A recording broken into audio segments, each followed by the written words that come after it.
Sinar.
Значит, теперь я есть королева? Всем моим врагам, которые принесли мне столько горя, пришел конец. Теперь пусть трепещут. Хасеки Хюррем Султан.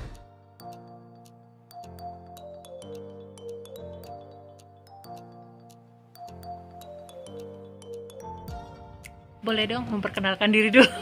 Nama saya Eni Perdati. Saya ngajar di sekolah swasta SD Masehi PS Citanti. Kebetulan saya yang dituakan di sekolah itu. Oh gitu ya, padahal masih muda ya Bu Eni ya.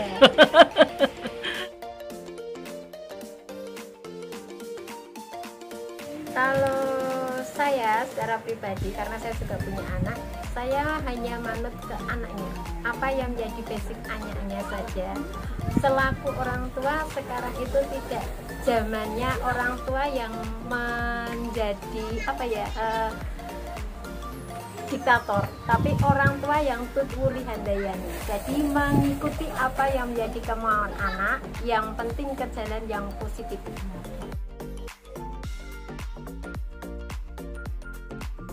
Kalau saya tidak, saya hasil dari didikan ortodoknya orang tua.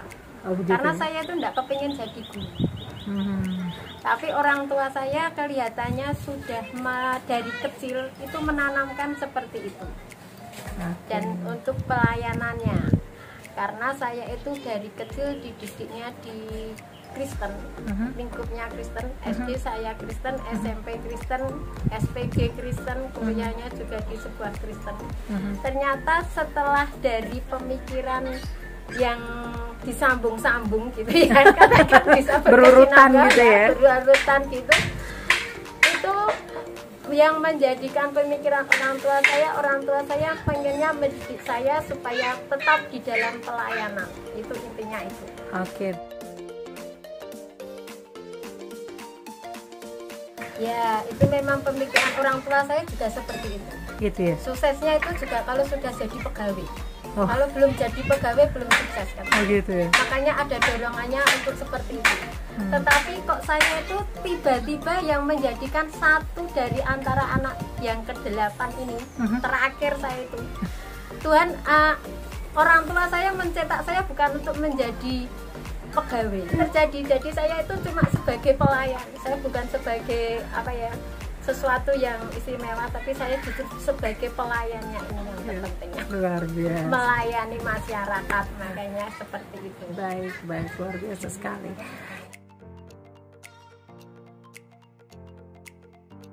Memberikan saran pandangan gini, apa yang kita berikan belum tentu yang terbaik untuk anak-anak, tetapi yang terbaik untuk anak-anak adalah sesuatu yang memberikan motivasi kepada anak itu. Karena kalau kita tekankan untuk jadi pembalet, sedangkan dia sendiri tidak punya keinginan untuk jadi pembalet, ya kesulitan dia dalam belajarnya. Gitu ya. Iya, kalau dia hanya punya skillnya berbeda, ya tetap dia tidak bisa untuk mengikuti, dan itu akan jadi mentah di tengah jalan. Mungkin sekarang dia masih kecil, ya masih bisa ikut-ikut ya, gitu ya. Masih kecil, mengikutilah apa yang jadi keinginan orang tua. Tapi kalau tidak ada basicnya ya akan mengalami kegagalan. Jadi ya biarkan anak berkembang menurut keinginan anak, menurut perkembangan anak, tidak usah dipaksakan. Karena suatu saat dia akan mencapai kesuksesan dengan apa yang dia pilih. Ini luar biasa sekali. Mengajar di kelas berapa, Miss Putri? Kelas 2. Kelas 2. Luar biasa. Pastinya ada kesulitan dan kesenangan ya. Kalau kesulitan tuh pasti ada. Setiap anak tuh pasti ada karakter yang berbeda-beda. Sulitnya tuh mungkin di situ, dan menggabungkan supaya mereka tuh jadi selaras dan kondusif itu yang sulit. Tapi kalau senangnya ya karena seru. Gitu ya. Ya.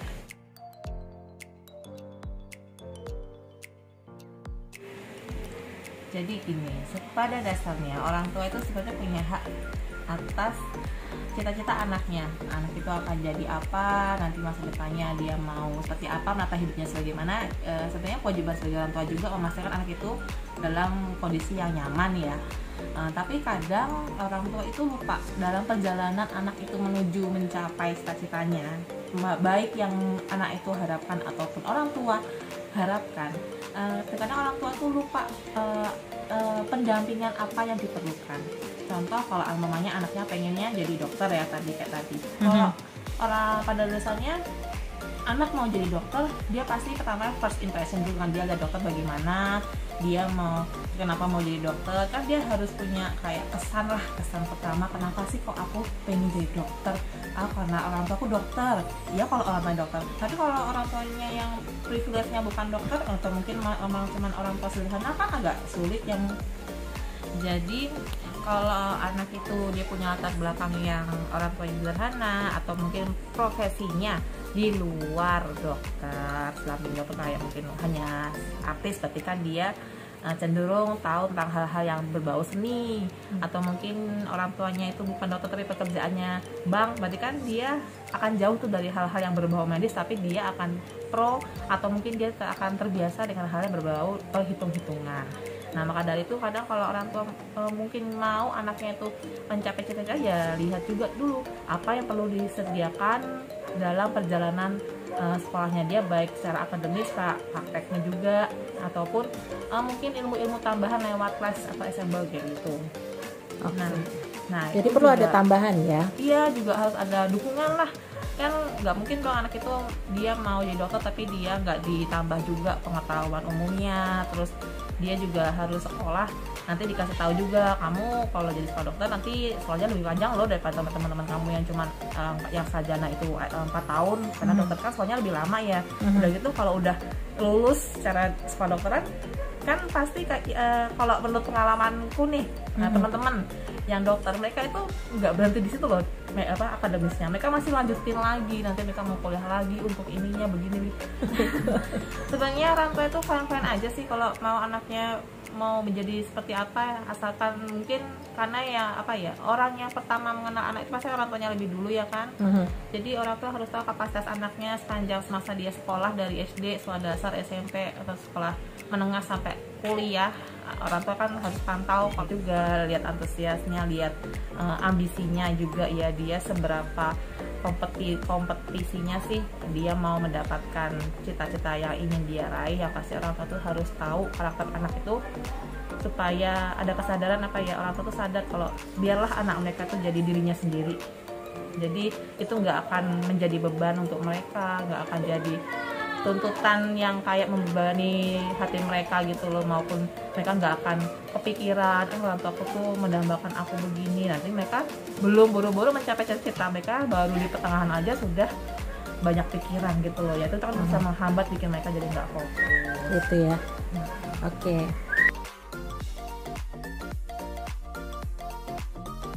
Yang pasti kita sebagai orang tua kita harus terbuka dengan kemajuan IT zaman sekarang. Anak-anak itu sudah wawasannya itu lebih luas daripada orang tua zaman dulu. Saya belum jadi orang tua ya, tapi saya ngikutin perjalanan teman-teman saya yang udah jadi orang tua, anaknya yang sudah dewasa kayak gitu.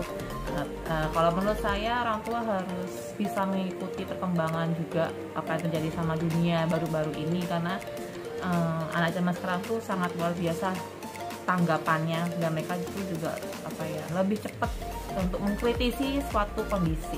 Kenapa sih kok orang cuma main game aja bisa dapat uang? Kenapa sih kok orang cuma nonton iklan doang aja dapat uang? Kayak gitu kan kita harus sediakan jawaban.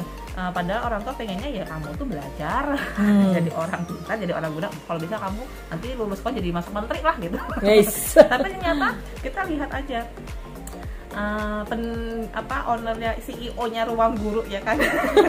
Jadi menteri hanya berapa lama dia lebih memilih untuk meneruskan entrepreneurnya bersama teman-temannya, yaitu juga jadi suatu tanda tanya kan. Harusnya kan orang tua di situ sudah melihat kenapa ya udah enak-enak masuk istana, udah enak-enak jadi menteri masih muda kok malah dilepas jabatannya sebagai asisten presiden, memilih untuk kembali lagi. Ya itu kita harus hargai, karena dialah mereka mengambil pilihan mereka, asalkan mereka tuh bisa lebih bertanggung jawab gitu loh. Karena anak-anak itu, anak muda terutama ya, mereka tuh idealisnya tuh main banget kalau masih muda.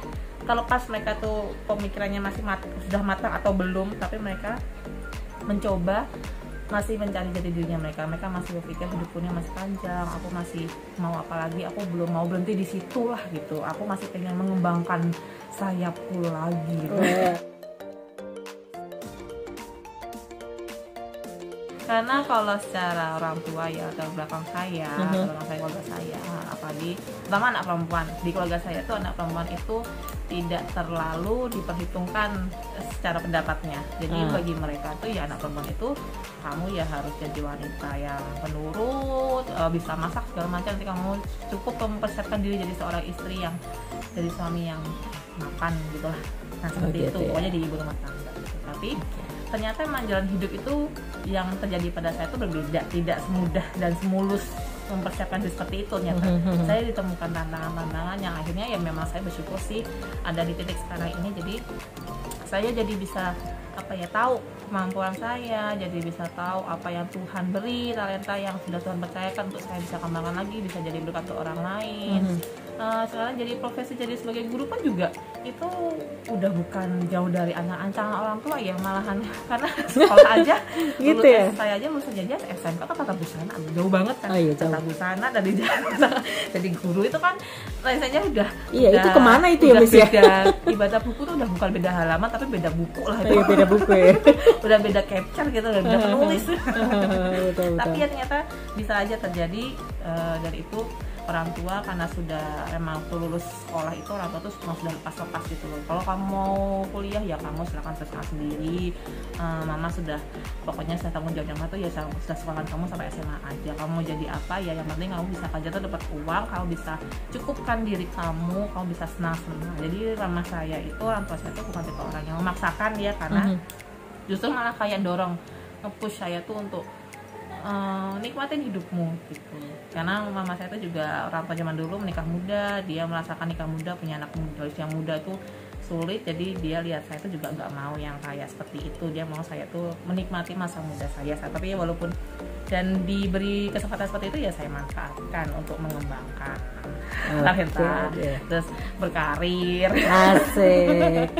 Wah mantap ini ya. Iya, jadi ya waktu sampai detik ini kalau dibilang orang tua bangga atau tidak ya mungkin dalam lubuk hati mereka bangga, tapi mungkin mereka lebih tepatnya bukan cuma bangga tapi heran aja gitu ya. Kenapa kok bisa gitu, kok bisa, oh ternyata dia bisa, ya udah gitu. Oke deh, siap pastinya itu hal yang juga didoakan orang tua ya. Apapun yang Miss Putri lakukan, apapun yang menjadi pilihan Miss Putri, orang tua pasti juga doakan. Iya, itu memang sudah pilihan sendirilah. Yang penting bisa bertanggung jawab sih, karena juga saya kalaupun punya cita-cita jauh sekali, cita-citanya bukan guru sebenarnya.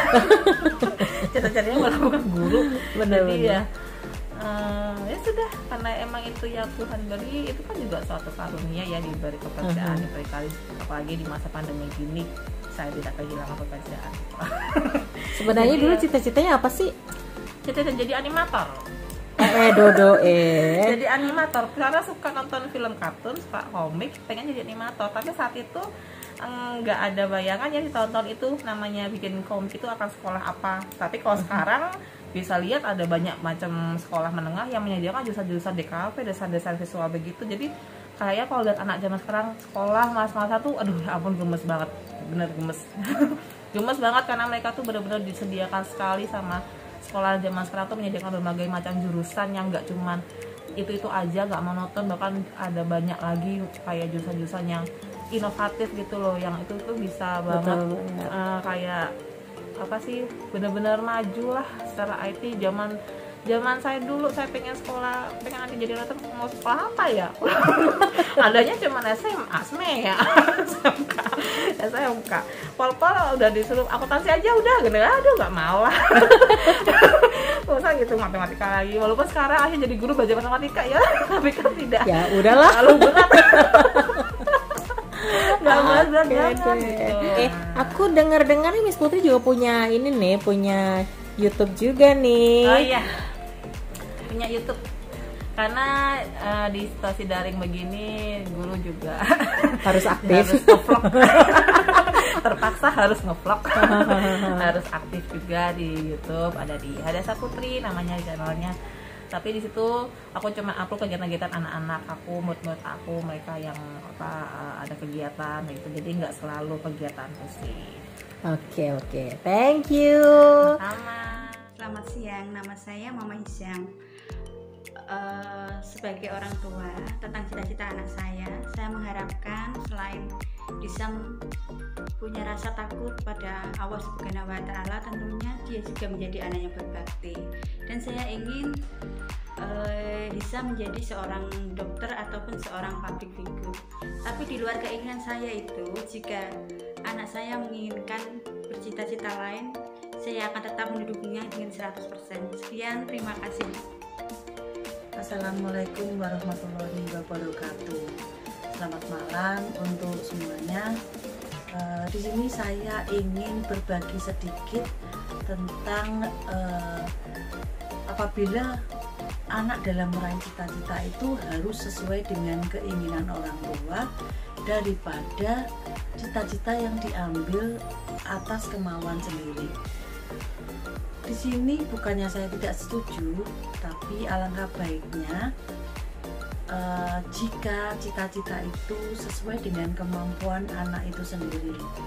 Jadi apabila nanti dalam perjalanannya jika harus dipaksa sesuai dengan keinginan orang tua, maka akan ada dua kemungkinan, bisa karena jalan karena terpaksa, dan yang kedua bisa jalan juga dengan full, bisa jalan juga tapi berhenti di tengah jalan.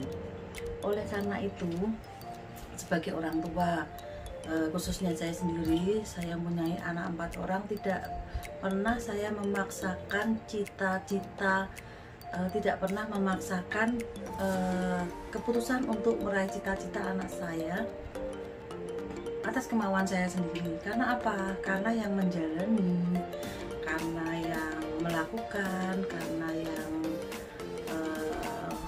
akan menuai hasilnya itu ya anak saya sendiri.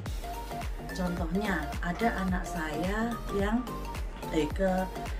ada anak saya yang 3 orang, yang satu sudah selesai kuliah, yang satu hampir selesai, yang satu itu akan ke perguruan tinggi. Nah, di sini dia udah bilang, mengatakan ke saya, kalau mah jika aku nanti nggak ke bisa masuk negeri, aku akan kuliah, tapi aku nggak mau kuliah di swasta, aku maunya kuliah sambil nyambi-nyambi usaha apa gitu loh. Lalu dia mengambil keputusan kuliah di UT, dan saya tidak malu anak saya kuliah di UT. Karena apa? Dia sendiri yang pengen, dia sendiri yang menjalani, dan nanti kalau dia atas kemauan saya akan berhenti di setengah jalan, malah yang pertama eman-eman sudah ditempuh berapa lama berhenti di jalan, eman-eman juga. Selamat siang, pada kesempatan kali ini saya akan menyampaikan tentang pendapat orang tua yang ingin anaknya meraih cita-cita seperti yang diinginkan oleh orang tua pada umumnya dibandingkan dengan impian anak-anak itu sendiri. Karena pada dasarnya bahwa ketika kita mengetahui anak memiliki impian, gitu kan? Orang tua pun juga memiliki impian. tentunya kita sebagai orang tua juga harus mendukung adanya cita-cita dari anak itu sendiri.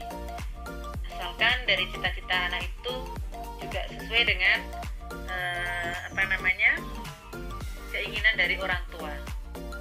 Karena saya yakin bahwa orang tua itu juga akan menjadikan anaknya itu seorang yang baik, seorang yang berguna bagi nusa dan bangsa, dan tidak mungkin ketika orang tua itu akan menyesatkan anaknya. Jelas itu tidak mungkin. Tetapi ketika anak memiliki suatu impian, kita juga harus bisa mendukung, asalkan impian dari anak itu sendiri juga tidak bertentangan dengan aturan-aturan yang ada. Saya kira itu yang bisa saya sampaikan. Assalamualaikum warahmatullahi wabarakatuh.